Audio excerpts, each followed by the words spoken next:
In case you missed my introduction yesterday, we are taking two of our signature series events and combining them this morning, the Stroud Science Symposium and Goodman Bank's Visiting Artist Series.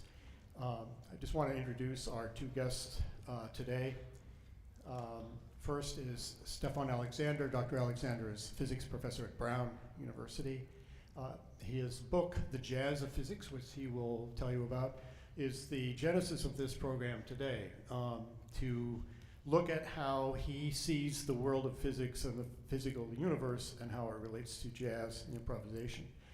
And also, we're going to feature Alexa Tarantino, who is a jazz saxophonist, woodwind doubler, a composer, arranger.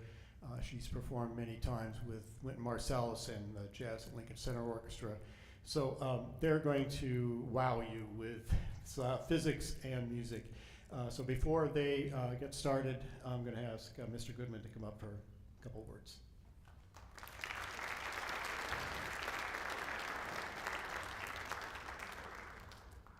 Good reading. Actually read this book about 2 years ago. And for people who have had me as a teacher, you know I love my job. But then there are times when there are just extra bonuses. And I'm sorry, Alexa, I only met you 20 minutes ago, but Dr. Alexander, met him 24 hours ago, and over dinner and conversation, I feel that I have really been enriched. After speaking with him, asking questions, biology, physics, chemistry, he visited a couple of physics classes yesterday. I feel like he's had enough experience for 2 or 3 lifetimes. He's currently a tenured professor at Brown University teaching physics and quantum field theory, and he comes to us by way of Dartmouth, Imperial College in London, Stanford, New York City, and Trinidad.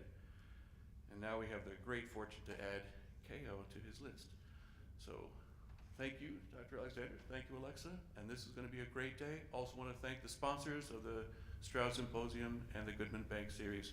They couldn't be here today, but we could not do this without them. Have a great day.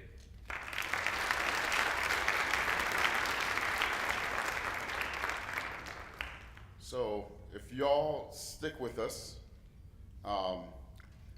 Alexa and I, we guarantee you it's going to be a good time. Now, and the other thing that's going to be interesting is that this is really interesting. But first of all, I say y'all a lot. That's because I'm from the Bronx, right? I grew up in the Bronx, and so y'all. But people in the South say y'all too. People say y'all here too, right? What do y'all say? Y'all? All right, good. So anyway, I know it's a morning time, right? So what we're going to do is unique. This is the first time this has been done, to my knowledge. I've been giving talks about this kind of stuff. I gave a talk at Berkeley, California, a similar talk. But this is unique because we have a world-renowned jazz musician with us, and she's going to do some demonstration of these things I'm going to talk about, how music is related to the universe. And I know, so I want to begin with some origins, and then a little bit about why I did this, why I wrote this book as a physicist and also a student of music. I wanted to talk a little bit about those origins to hopefully to inspire you to be your true selves, right? That's the first thing. And then we're going to engage in conversation together, and then Alexa is going to do some playing. That's the sequence. The talk that I have presented is usually prepared, usually takes an hour to do. So what I'm going to do is kind of pick and choose certain things to talk about, and I'm going to share the slides for your so you can have those for the entire talk, so that you can go get the talk and fake the funk, as we say. All right. So let's begin with this. And it's great to be here. I had a really good time. The sausages are really good yesterday for lunch, by the way. I must admit. So, wait a minute. What's going on here? Oh, this is. How do I play this thing? Okay, view, play. Whoa. Why is this beat? Okay, here it goes. And why is it not? Wait. Okay.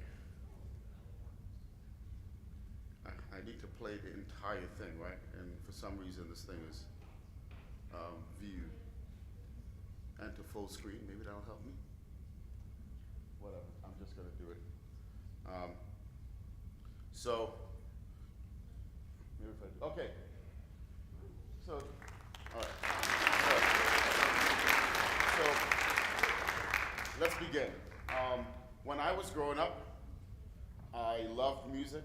In fact, I was encouraged to be a musician, and all the people around me I saw were musicians. And I grew up in New York City in the 80s. I know I look young, I'm 51 years old, okay? It's amazing what a diet of coffee and candy and all that good stuff does for your youthfulness, right? Okay. But you know, so my point here was that being a scientist was kind of, I was like, only nerds become scientists. People with robes and like gray hair and they living in a basement with test tubes. I was like, that versus being a rock musician or a hip hop artist, or a jazz musician, like, you know, why do I want to be a scientist, right? But I was intrigued, I was always questioning things. Even in music, I was saying, why does these sets of notes sound good and these not good? I was always about the why, right? And in the 80s, at the time, the most famous rapper, the top rap song in the country was this guy, Rakim. And Rakim believed, so in hip hop culture, you have these 5 elements, you know, breakdancing, b-boying, graffiti, MCing, right? But there was a 5th element of hip hop that's not really talked about, and it was called supreme mathematics, or knowledge of self. And Rakim really, so when he rhymed, he was rhyming about knowledge. So if you look at this line, it goes, that's what I'm saying. I drop science like a scientist. My melodies are cold the very next episode. Has a mic off in the store and ready to explode. I keep the mic at Fahrenheit, freeze MCs to make them colder. The listener system is kicking like solar. So I was like, wait a minute, Rakim is rapping about, Rakim is rhyming about scientific concepts. And that's how he would defeat. So he was a freestyle rapper as well. So it's just like somebody stepping in, talking about, I'm in a gang. It's like, yo, I'm just taking you out of space. I'll destroy you out there. You know, he was so clever. And he made it okay for nerds like me to kind of be nerds. That became cool. And so I pursued with the inspiration of hip hop artists like Rakim, coming from the Bronx. Many kids, in fact, not only from the Bronx, you know, with this idea of knowledge, the diggable planets, so all these other, remember Butterfly from the Diggable Planets? I'm cool like that. I rap like that. Right, so the point here was that was the era that I was a part of. We hope that hip hop gets back to that era, okay? So the point here is that it was about positivity, about knowledge, and that was cool. That was hip. And I was like, yo, okay, I can do this. Another inspiration was Albert Einstein, because many of y'all don't know this, but Albert Einstein, aside from being probably the greatest scientific mind of human history, because many of his breakthroughs led to our technology. The cell phones that you use, right? The solar energy that came from his discoveries.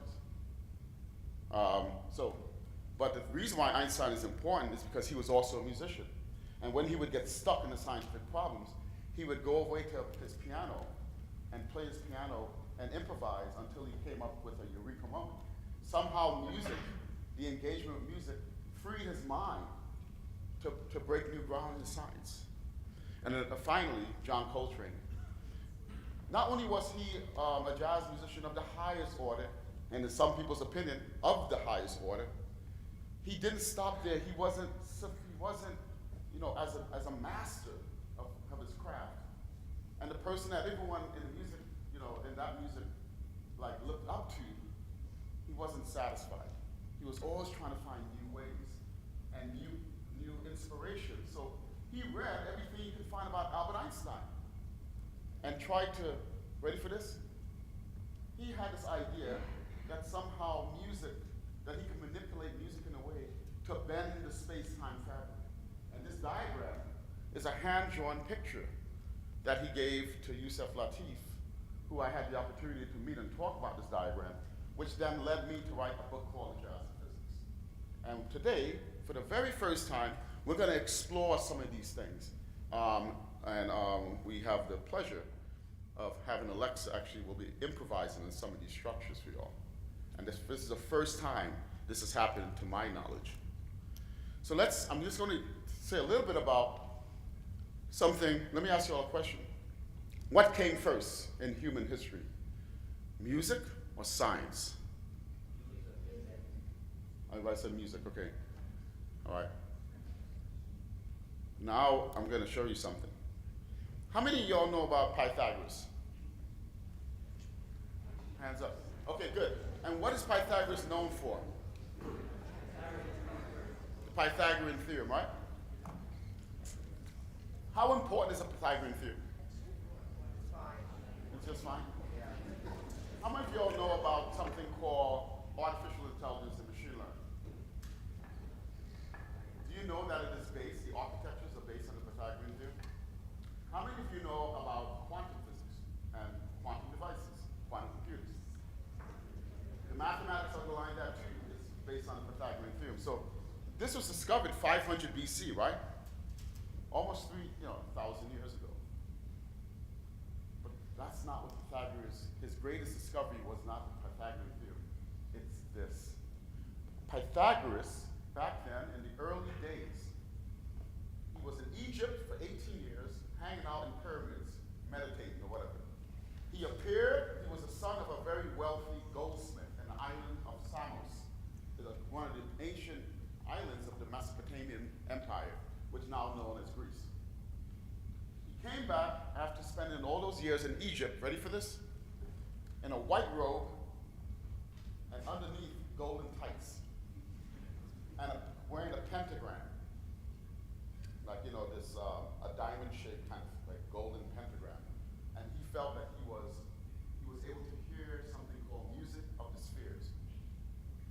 Music of the spheres. He believed that the planets, as they were going around, this was a long time ago, he knew nothing about planets and why they were moving, or anything about gravity or anything like that, right? He believed the planets were playing musical tones, and they were playing a harmony. And he called this music of the spheres. And then he created a word to have to do with the order of this harmony, and that word is called cosmos, which is the field now of cosmology. And then people thought that he was a madman, and he founded a cult. And this cult was based on these numbers, 1, 2, 3, 4, and 5. And if you talk or spoke of any number between that, like an irrational number, 1, 2, 3, you would get assassinated. And if you ate beans, you would get assassinated too. So this is a weird order that he believed in. And one day he was walking home, and he heard the goldsmith banging on the hammers on metal, and he said, wait, I'm hearing something. He goes to these cats, and he goes, listen, tell me more about these hammers. Like, why is it making this sound? Why is it making this sound? Oh, my hammer is twice as heavy as this one, this hammer. He goes home now, he gets lion's intestines, dries it out, makes a string out of that, and makes this instrument. It's called a monochord. Basically, it's a guitar on one string. But then the middle, the fret, can move back and forth, and then you can pluck the string and hear different notes. Now remember, this notes did not exist. He's discovering now the following thing. He found that when you put this thing in half and you plucked it, in fact, what note did you get? Can you tell me? All right, so we're going to ask to play low and play the octave. Play the lowest note and play its octave on that horn. Oh, you can, yeah, or play the low C and high C.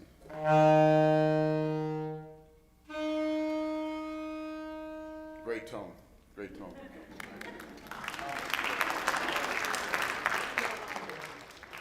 instrument is sending out the vibrational wave pattern. And what she did was when she played the low note, the top one was vibrating.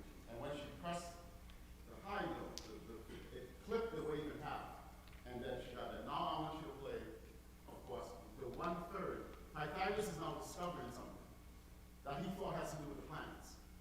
1/2, 1/3. Remember, he believed in these whole integers? So he's like, oh, 1/3. 1/3 is actually the perfect fifth. Play now this.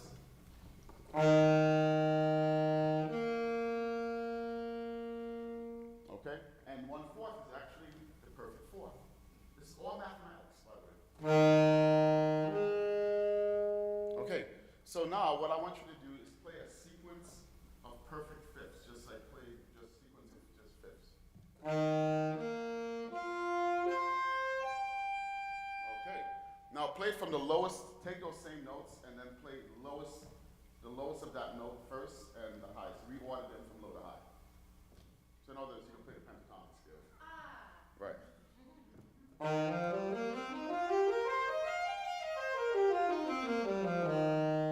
That's the mathematics. That's what Pythagoras discovered.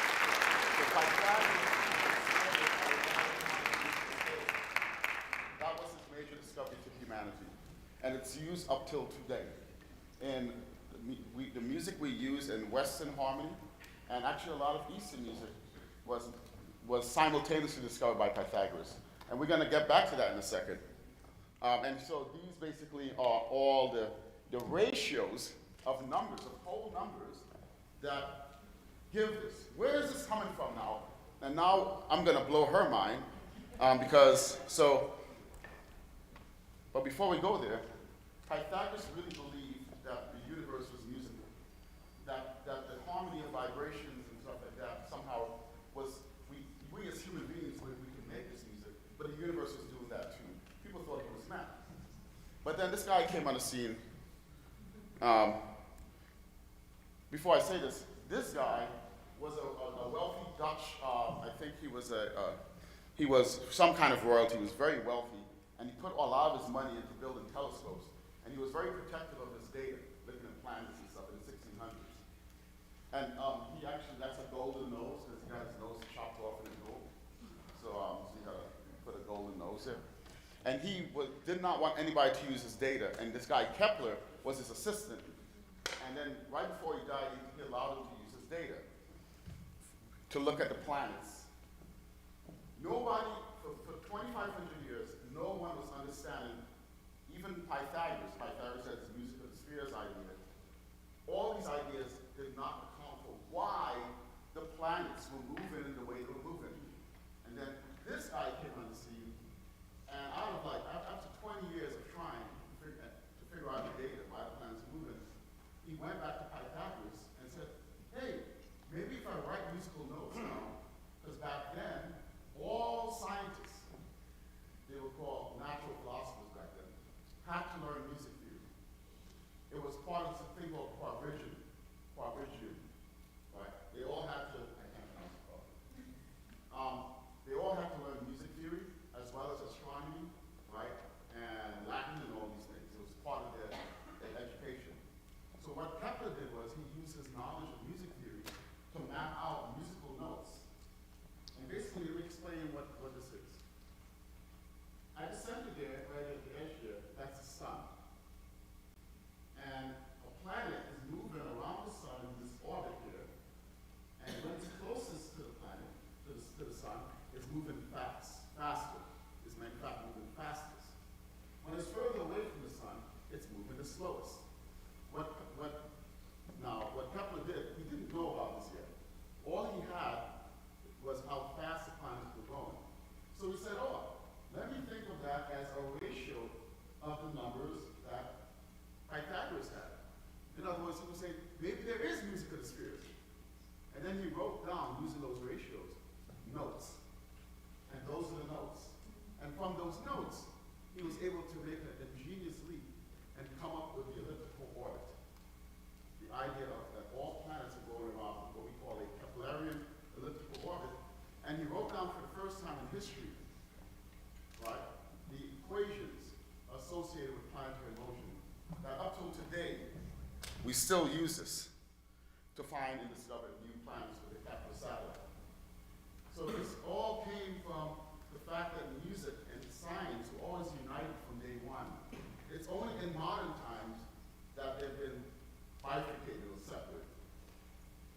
So I'm now gonna say a few things about waves, because fundamentally that's the thing that links everything. The instruments generate vibrational wave patterns that create notes and tones. And waves can do interesting things. Waves can add up to make bigger waves. So by blowing louder, you create bigger waves, and you can change the amplitude or the volume. waves could also cancel. And that's an interesting thing. People like John Coltrane, for example, played with this type of effect. Not just loudness, but by canceling waves, when two waves come together and they don't match up, they can cancel each other, and that's what we call sheets of sound. He was generating different wave patterns so rapidly that they would cancel out and create this kind of effects. But waves can be more interesting than that. I can have many different simple waves like this, and I can add them together to make complicated waves. And for those of you who one day will go into engineering, like electrical engineering, this idea is at the heart of something called signal processing. And the idea is the following. I throw at you a really complicated looking signal or wave, and what you can do is reverse that and break it down into simpler ways that you can understand and translate it to. Now, this is at the heart of a lot of what we do, and in fact, an instrument is nothing more than a signal processor. Okay? I'm now going to move, and now we're going to move into stage 2 here, where we're going to hear some interesting music. Waves can organize themselves to make musical tones.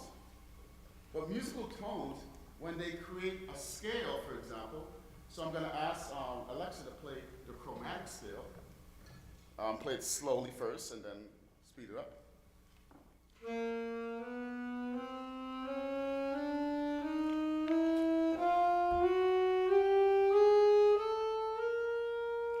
So literally, thank you.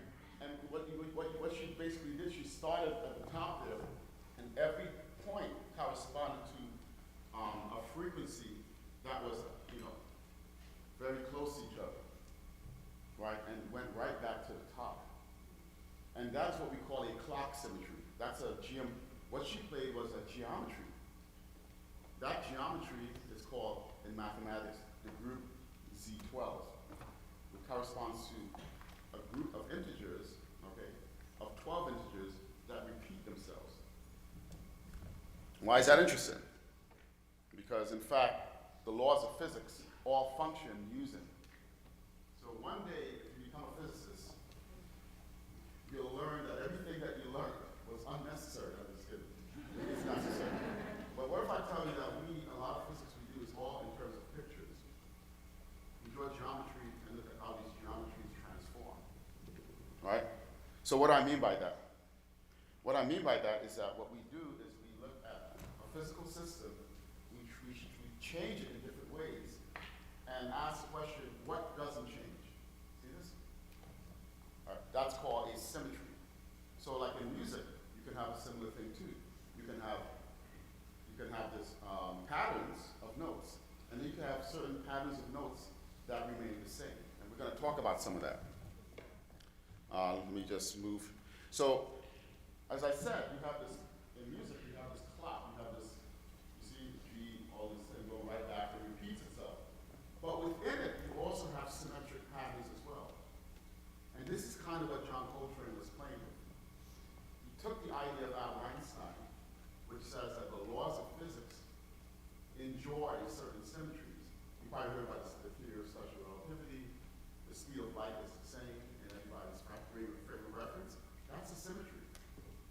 It's a symmetry because the speed of light is the thing that remains the same no matter what frame of reference different people are moving. It remains the same. So therefore, that's a geometric statement that Einstein was able to discover. And Coltrane realized that and said, maybe I should use symmetry in music. So what I'm going to do is ask, there are certain symmetric scales, there are more of these, a few more, but these are actually very important in Coltrane's music. And I was wondering if Alexa could maybe tell us a little bit about this, what it means to her, and maybe play around and improvise on it. And I'm now going to sit down and listen to her. Awesome. Well, thank you so much, Stefan. I think this is amazing. Mic closer. Thank you. Hi, everybody. How you doing? Good. I'm so happy to be here. My name's Alexa Tarantino. I actually grew up just around the corner off of Fern Street, and I would drive by KO many, many times. So it's exciting to be here inside and here with Stefan to share this with you. So in terms of these symmetric the word symmetry in terms of jazz and improvisation. I think about it a lot. I think about shapes a lot. So when I am improvising, I might have a certain scale in my mind. I might have a certain grouping of notes in my mind, but I won't necessarily play it in the order of a scale like I demonstrated earlier. What I try to do is to create something new from it, whether it's choosing a certain shape like like just a little shape like that. And that was a major sixth down a half step, something like that. So maybe I'll challenge myself and I'll say, okay, I'm going to use that type of shape, or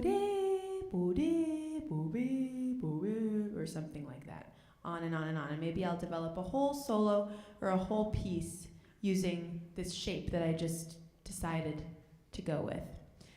What we see up here, if we look at the top 3 circles, the kind of, it's almost like a clock. So the first one goes around C, G, D, A, E, and that's the stacking of the fifths that I initially played for you. Boom, boom, boom. We see that we have the letter C, E, and G flat are darkened, so I'm going to highlight those notes for you. That's going to create what we call an augmented triad, and that sounds like this.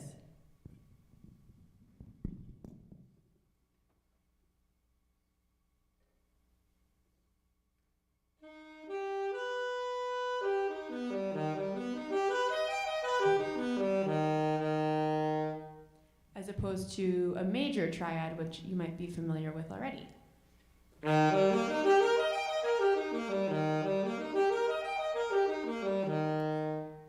That augmented sound, I'm making one small change, and here it is again.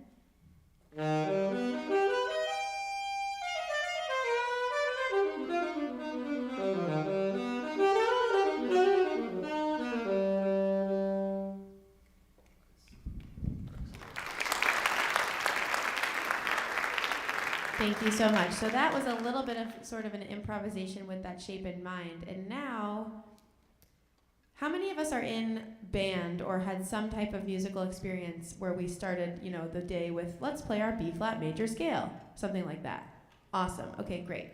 So, and we spoke about the chromatic scale too, so that we know there are 12 pitches in that scale, and sort of in this area of Western music, we're dealing with those 12 pitches. So I'm looking at that shape, C, E, G sharp. That's my C augmented. But actually, if I started on an E, as opposed to a C, what it will build for me is E, G sharp, and C, which then ends up creating the same thing for me. This is what we're leading into with the symmetry, is that if I started on an E, it'll create an E augmented triad.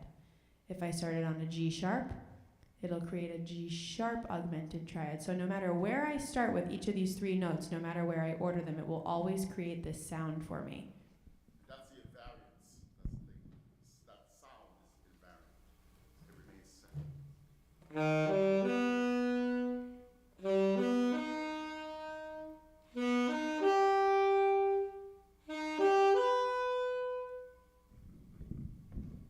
And then one more addition, if I may. So that's just dealing with those 3 notes right there. But if I start to explore other notes and build augmented sounds off of other notes, let's say I decide to build an augmented triad off of a D.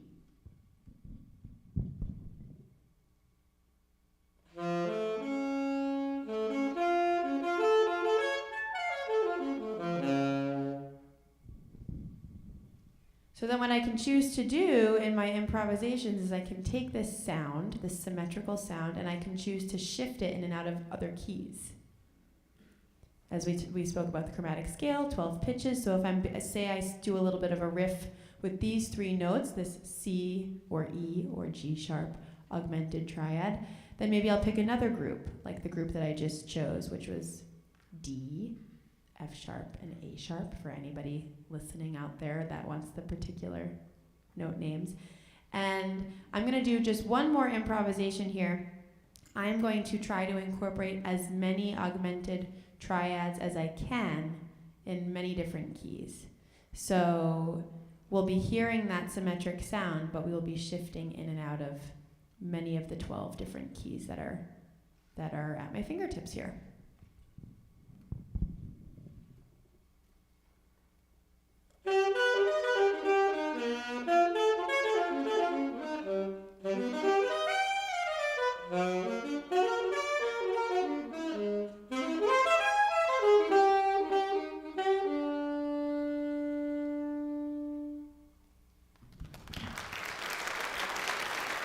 All right, I'm going to pass it back to Stefan. Thank you. Oh, yeah, of course. You're going to now also, Okay. we're going to ask her to play Mercury. Ah, excellent. So what she's going to do is play what, you know, the notes that Kepler wrote out back in the 1600s. By the way, I forgot to say that this discovery led Isaac Newton to discover calculus and Newton's laws. So this was, we call Kepler the first astrophysicist. So what she's going to do, I'm going to ask her to do, challenge her to do, is to play Mercury and then improvise over that as well. Okay. First time ever.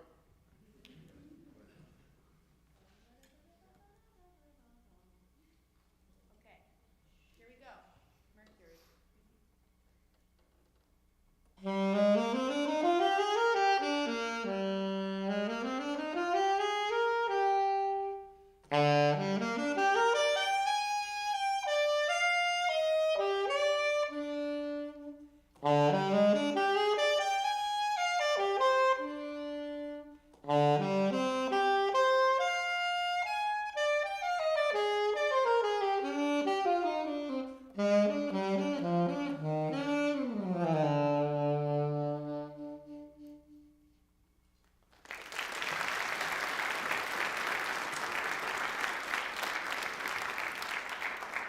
Okay, so what we're going to do now is maybe spend the rest of our time.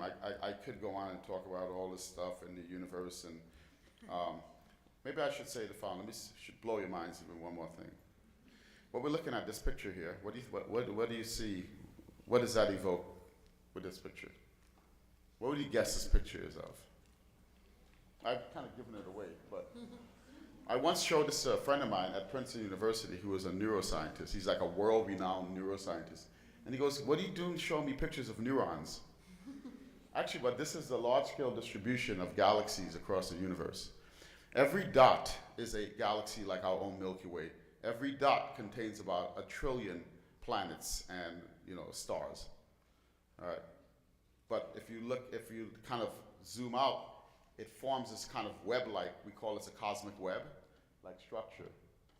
And I have a colleague who discovered this. His name is Dick Bond in Canada at the Canadian Institute for Theoretical Astrophysics. And he discovered this, and he's gone nuts. The other day we were in New York having a drink, and he goes, "It's alive." I was like, "You've lost it, dude." He believes that this cosmic web is like we're part of some superorganism or something like this, okay? But anyway, coming back to this, one of the things that I do in my research is we try to understand how, you know, when the universe is much younger, billions of years, this wasn't around. In fact, what was around was this. This is a picture of the baby universe. Meaning, like, if you look at light that took 14 billion years, so it's 14 billion years old, it captures a picture of what the universe looked like. And we like to understand what this means and how this led to this. So in other words, what is this?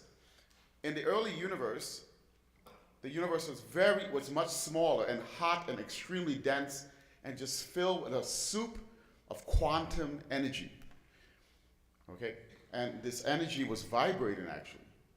It turns out that vibration was sound waves, and I'm going to show you.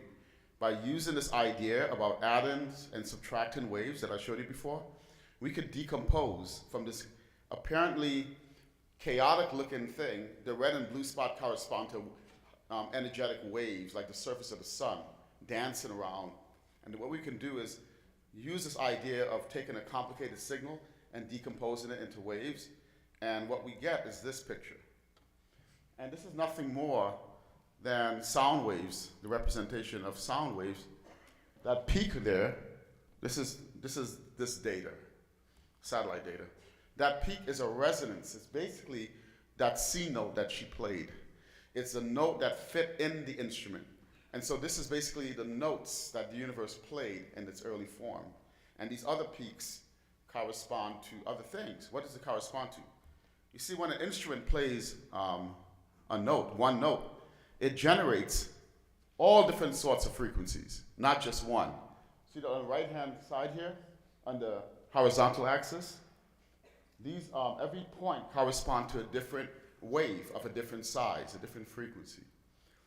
As you sweep from left to right, the waves get smaller and smaller and smaller in terms of wavelength, or they oscillate faster and faster at higher frequencies.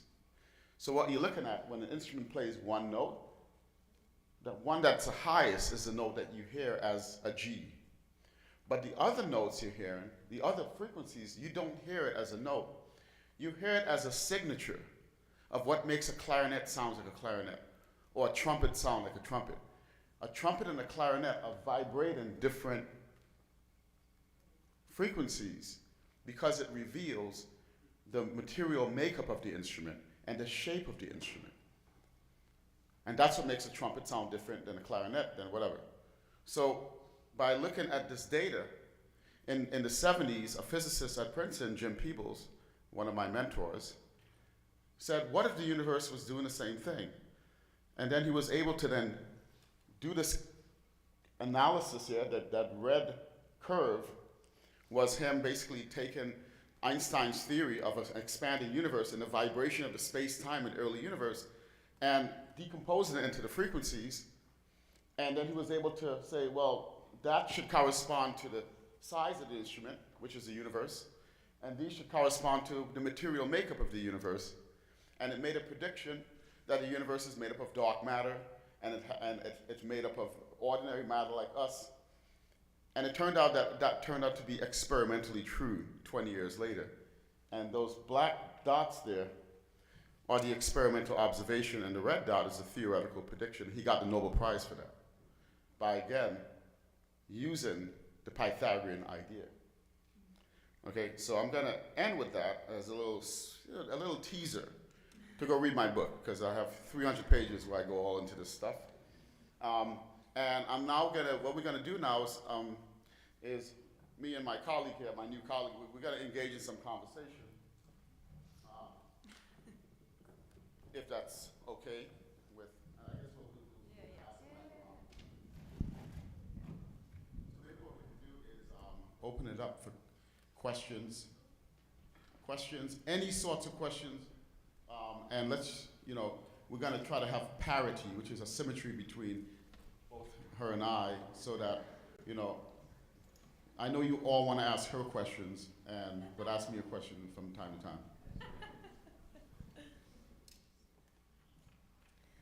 You're welcome to ask anything in relation to this, in relation to music, in relation to physics. It doesn't, can be about what we're speaking about here, but also the subjects on their own and our experiences as well. Come on, KO, let it rip. You got this. Okay, there we go. Yes. Can you play an example of that canceling effect of sheets of sound? Ooh, that's a great. Okay, so that's a great question. So he asked if I could play. Yeah, that's what I'm thinking, right? An example of what Stefan mentioned from Coltrane's approach to canceling out the partial. I guess this would be partial canceling. So what I'm going to demonstrate is this sort of sheets of sound idea. We're going to go with multiphonics, and so I'll sort of be layering certain pitches.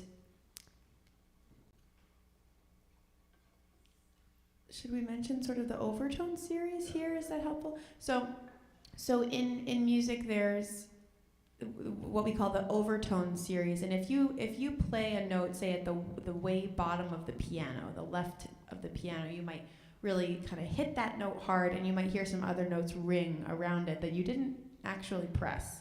And that's kind of a crash example, a quick example of those are overtones, pitches that sort of are within that fundamental note that you did actually press.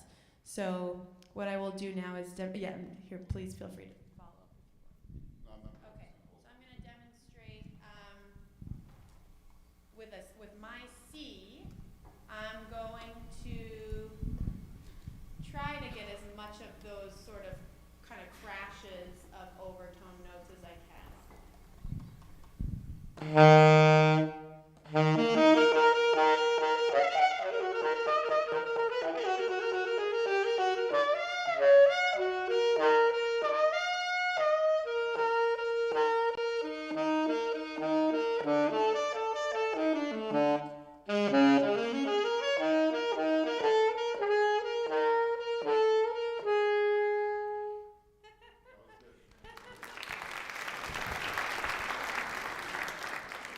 So it's kind of like you're pressing one note, but another one is speaking, and you're getting, there's a whole sort of column of pitches that are available to you. You have this fundamental note. For me, I think kind of vertically with this instrument being vertical. So I've got a fundamental note, and I've got several notes that I can sort of reach up above it.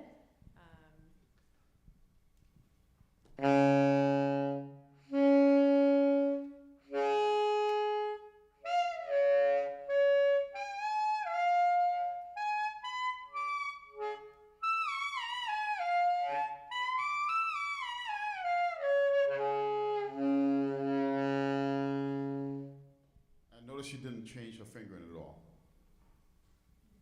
So what I interpret the sheets of sound effect, and you can tell me, because Stefan's also a saxophonist, and I'd love to hear from you as well, but what I sort of interpret that sheets of sound Coltrane effect to mean is sort of pushing the boundaries of what you're doing with just pressing one button. You're not limited to just that one note, and so really exploring the overtone series, the different options that are available to you, and when you put a collection of notes together and the collection of all those overtones, then you're getting, this is definitely not scientific terms, but sort of probably that crash and cancellation of what is very different than just hitting one pitch at a time, as if you were just touching a single key on the piano. And what's really interesting is an example of like the intersection between music and science. To me, one thing that I find really interesting, as putting on my scientist hat, is that sometimes musicians do things that's actually ahead of the science. So I have friends and colleagues that study music technology at a school called NYU, and they're all about trying to understand sound and how to synthesize sounds. So I asked them, I said, did anybody yet, obviously people studied the sheets of sound that Coltrane did, right? And he goes, no. So apparently, like, the boundary that Coltrane was pushing is not completely understood by the scientists that are trying to understand that. So now, like, it's a project for somebody doing a PhD thesis or something. So it's an example of, like, sometimes artists and musicians could also do things that is inspired by their art, and it could actually be ahead of the times. Another example of this was in hip-hop music. So there was this producer named Jay Dilla from Detroit, and there's obviously this thing called a sampler, right? The digital sampler, right? The digital sampler is basically able to record digitally a sound, and then you could chop it up and manipulate it and make new beats out of that, right? And one of the things that Jay Dilla was able to do, he was able to break the rule of the sampler, break the rules to create beats that are a little bit off, right? So he said, I don't want to actually digitize in this clean way. I want to break the rules a little bit, and then all of a sudden, that inspired people like Questlove to actually play real drums that way. So you see, the room for innovation and creativity, sometimes you have no idea how it's going to and who's going to impact. What are your thoughts about it? Yeah, it makes me think about sort of other areas of music.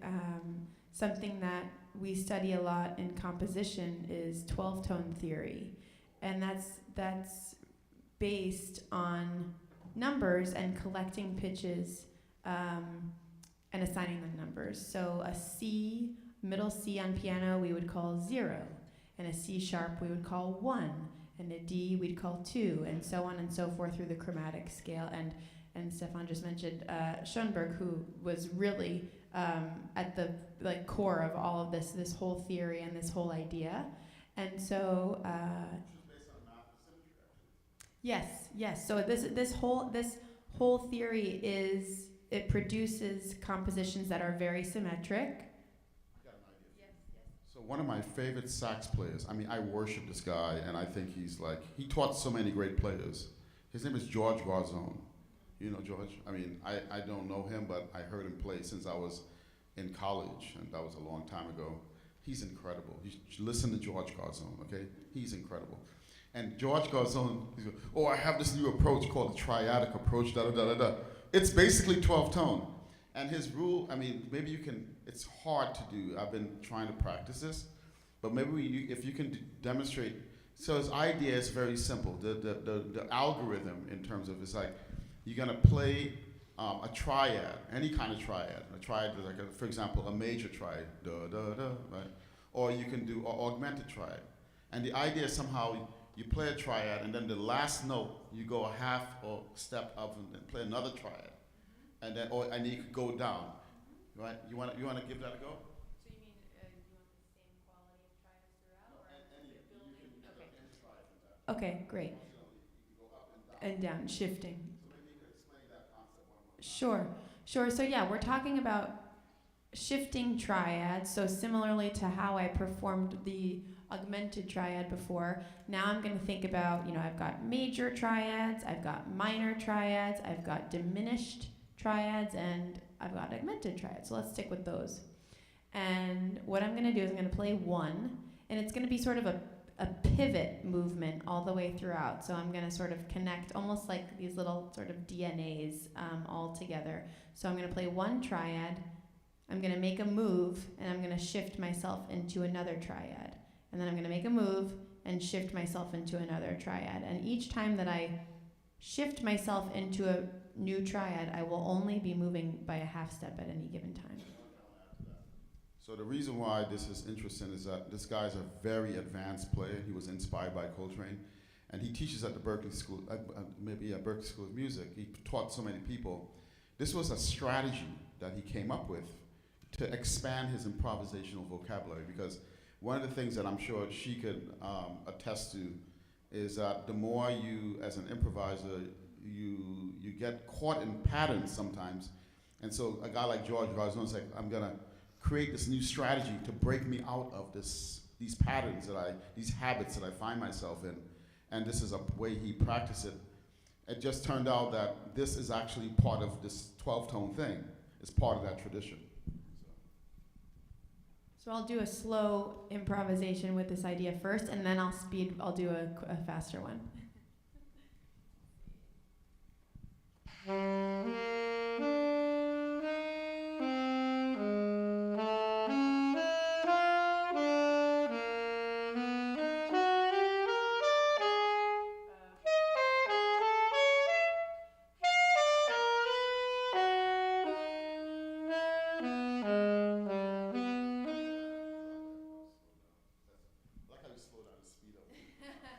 Okay, so now let's try a faster collection.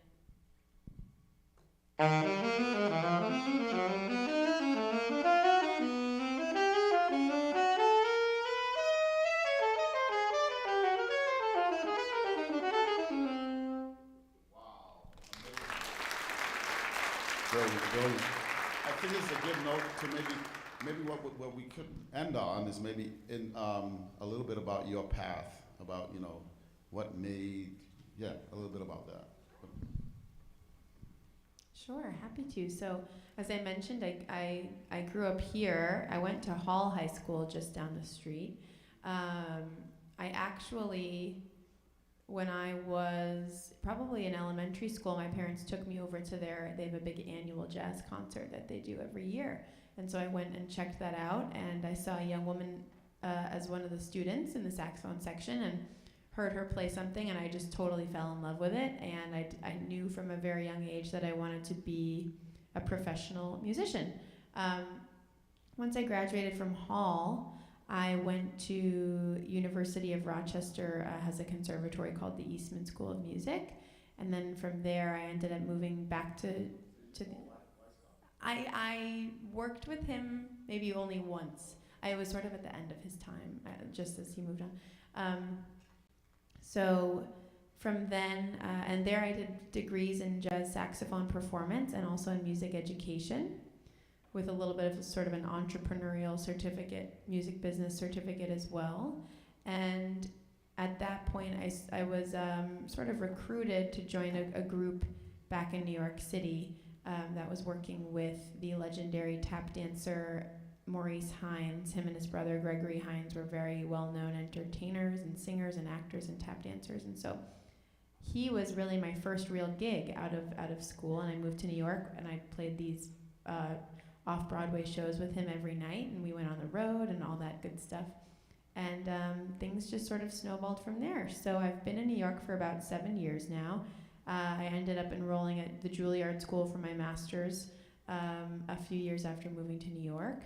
And yeah, I feel very lucky to be able to come home for a day. But mostly I'm often touring and traveling nationally and internationally with Wynton Marsalis or another vocalist named Cecile McLaurin-Salvant, or my own projects. So it's a wild life, but it's very exciting. So thank you for having me. And these types of collaborations are really amazing because they're so spontaneous and they're so based in improvisation, which is at the root of what I do. Almost everything that I play is improvised. So the fact that we could bring these two art forms really together and find a way to communicate on them is really amazing, and I hope that it inspires you all to kind of break any boundaries that you see between subjects that you love or areas that you're passionate about and find a way to make them happen for yourself in the way that feels right.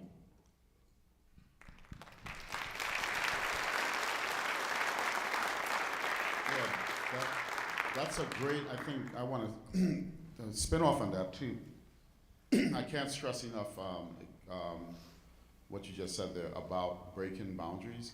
We are so often taught that this is the way this should be done, this is the way this should be done. But in both of our cases, right, there are what appears to be limitations in her case, jazz, and also who plays jazz, who plays the saxophone. That's another conversation I have. And the idea that actually these boundaries are actually man-made, okay? And my field, cosmology, was actually a marriage between two different fields, or a couple of different fields. And so this idea now of bringing music into cosmology, I thought I was doing something really crazy and wild, to discover that it was done already, right? And we just forgot about it. So I want to leave you with that message that if you have interests in different things and you're told that they're not supposed to speak to each other, go ahead and try to make that happen, okay? And the last thing I'll add to that is but strive for mastery, right? Strive for competence and mastery and practice, and because it's usually when you do that, you find new ways, new pathways, right, to actually break the rules in a way that may even revolutionize the field, revolutionize the thing itself. So on that note, we want to thank you.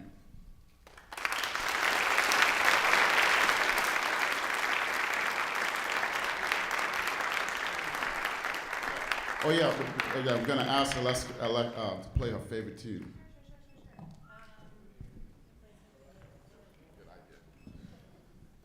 All right, I'll play a piece. This is a piece by Charlie Parker. This is called Chi-Chi, and this is based on, the melody sort of stacks this interval of the fourth. Ba da da da. So those are fourths. And so the melody at the beginning, bo-de-de-de-da-da-da-da-da is very open, and it's based on those wide intervals, sort of like what I stacked and demonstrated earlier. So I'll do a little bit of an improvised introduction, and then I'll get into the melody, and I'll just play for a little bit. Sound good?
Thank both of you. That was fantastic. I want just a little bit about their last comment of mastery. You know, when we coach, we hope that we could ask the question: do you feel like you are a better competitor after a good practice, a better runner, a better swimmer, a better player? As teachers, we want to ask after a class: do you feel just a little bit smarter? I hope after this you feel enriched and inspired to just be fantastic today. When you go to sleep tonight, can you ask yourself, am I better? Thank you very much, and we'll go to class.